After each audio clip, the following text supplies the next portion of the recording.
Perkenalkan, saya Andrew. Saya akan menjelaskan tentang materi dasar anti korupsi dan integritas.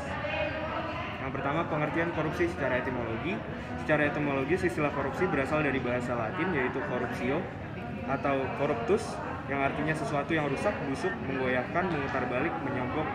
Sehingga dari asal katanya, arti korupsi adalah penyalahgunaan jabatan resmi untuk mendapatkan keuntungan pribadi. Yang kedua, pengertian korupsi berdasarkan hukum Indonesia.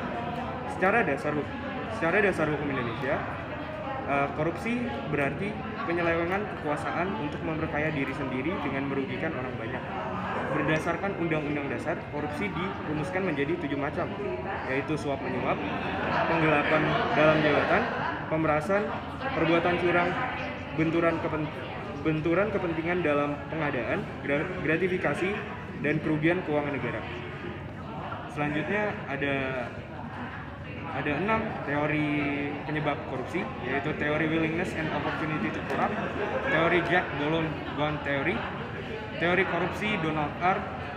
Tracy Fraud, Triangle Theory, teori cost benefit model, teori korupsi Robert Kierkegaard, CDMA Theory, dan yang terakhir berdasarkan motivasi pelaku.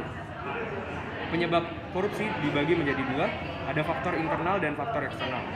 Untuk faktor internal, ada aspek perilaku individu dan aspek sosial.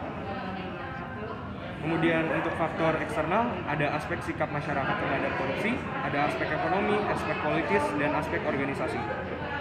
Untuk faktor internal, ada 3 perilaku yang diklasifikasikan menjadi cikal bakal korupsi, yaitu moral yang lemah, yang kedua gaya hidup konsumtif, yang ketiga ada sifat yang tamak. Sekian dari saya. Wassalamualaikum warahmatullahi wabarakatuh.